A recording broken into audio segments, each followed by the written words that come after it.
Assalamu alaikum dear students. Today we are going to discuss the topic prevention of corrosion.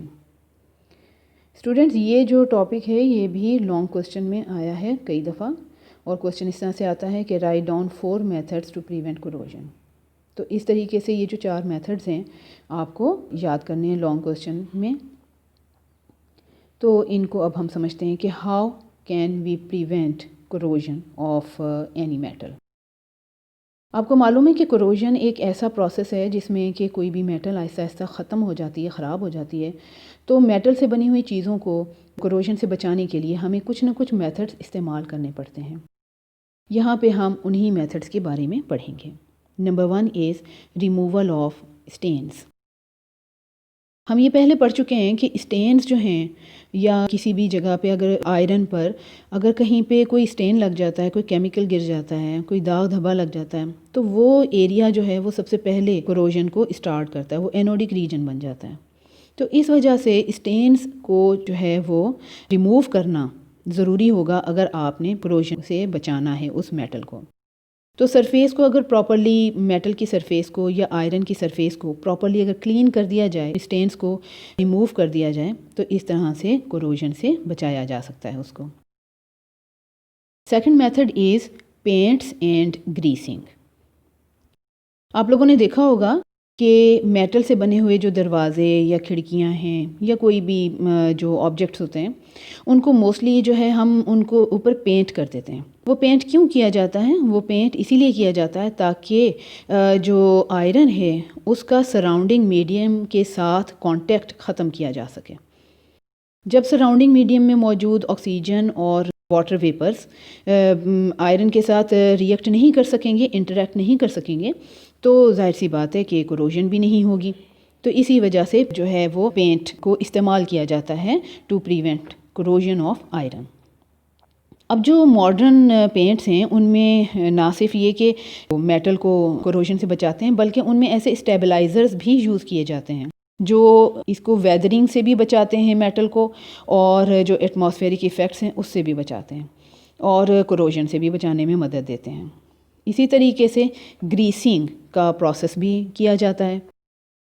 मशीनों वग़ैरह में जो मुख्तलिफ़ उनके अंदर जो पुर्ज़े वग़ैरह इस्तेमाल होते हैं, मशीनों के जो मुख्तलिफ़ आलात उसके अंदर इस्तेमाल होते हैं, उनके अंदर मशीनों के अंदर वाले जो पुर्ज़े होते हैं ना उन वहाँ पे हम पेंट तो नहीं इस्तेमाल कर सकते क्योंकि उन्होंने तो पुर्ज़ों ने आपस में काम करना होता है, रगड़ना होता है. तो वहाँ पे फिर मोस्टली ग्रीसिंग इस्तेमाल की जाती है. ग्रीस जो है वो भी यही काम करती है कि सराउंडिंग में मौजूद वाटर वेपर्स को आयरन के साथ इन कांटेक्ट नहीं होने देती, इंटरेक्ट करने नहीं देती और इस तरीके से आयरन जो है वो कोरोजन से बच जाता है, रस्टिंग से बच जाता है. Now the third method that is alloying. अब एलॉय क्या है? Alloy actually it is a mixture of one metal with one और मोर अदर मेटल्स और नॉन मेटल्स. ये एलॉय जो है ये अलहदा से भी शॉर्ट क्वेश्चन में डेफिनेशन इसकी आ जाती है. तो जब किसी मेटल को किसी दूसरे मेटल के साथ या नॉन मेटल के साथ मिला दिया जाए और एक मिक्सचर बना दिया जाए, एक होमोजीनियस मिक्सचर बना दिया जाए, तो उसे हम कहते हैं एलॉय. एक मेटल को और जो दूसरी मेटल हैं उनको जो है वो बहुत अच्छी तरीके से लिक्विफाई कर लिया जाता है गर्म करके और फिर उनको मिक्स किया जाता है और इस तरह से एक मिक्सचर बना लिया जाता है जिसे हम कहते हैं एलॉय. तो एक बहुत ही अच्छा मेथड जो है वो भी एलॉइंग भी है जिसकी वजह से आयरन जो है वो रस्टिंग से बचाया जा सकता है. मसलन आयरन को किसी ऐसी मेटल के साथ मिक्स किया जाए, किसी ऐसी मेटल के साथ जिसकी कोरोजन नहीं होती है, तो अगर उसके साथ हम मिक्स कर देंगे तो क्या होगा कि वो जो है आयरन उसकी रस्टिंग स्टॉप हो जाएगी क्योंकि उसके साथ दूसरे मेटल के एटम्स भी मौजूद होंगे जिनकी रस्टिंग नहीं होती है, जिनकी कोरोजन नहीं होती है. तो बहुत ही जो कॉमन एग्जांपल है एलॉय की वो है स्टेनलेस स्टील. आपको मालूम है स्टील के जो है स्टील जो है वो उसकी कोरोजन नहीं होती, उसको तो रस्टिंग नहीं होती. एक्चुअली वो कॉम्बिनेशन है आयरन, क्रोमियम और निकल का. क्रोमियम की कोरोजन नहीं होती, निकल की नहीं होती है. तो इस वजह से आयरन जो है वो क्रोमियम और निकल के साथ मिला के उसका एलॉय बनाया जाता है जिसे हम स्टेनलेस स्टील कहते हैं और इस तरह से आयरन जो है वो रस्टिंग से बचा रहता है. Now the fourth method. Fourth method is metallic coating. अब ये क्या चीज़ है मेटेलिक कोटिंग? मेटेलिक कोटिंग का मतलब ये है कि एक मेटल के ऊपर दूसरी मेटल को कोट कर देना, दूसरी मेटल की थिन लेयर को उसके ऊपर चढ़ा देना, कोट कर देना, इसे हम कहते हैं मेटालिक कोटिंग। ये भी बहुत ही बेस्ट मेथड है किसी मेटल को कोरोजन से बचाने का। यानी ऐसी मेटल जिसकी कि कोरोजन होती है, उसके ऊपर किसी ऐसी मेटल की कोटिंग कर दी जाए जिसकी कोरोजन नहीं होती।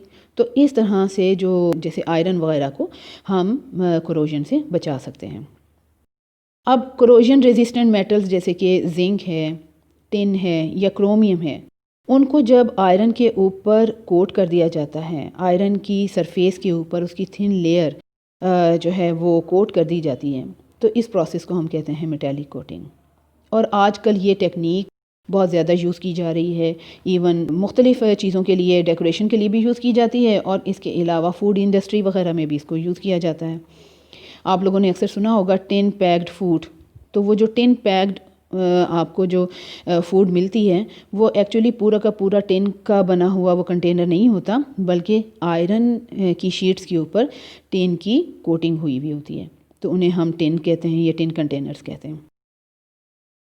तो इस तरीके से आयरन जो है वो उसके ऊपर जो मौजूद टिन कोटिंग है वो उसको रस्टिंग से बचाए रखती है। इस तरह से जो है मेटालिक कोटिंग होती है।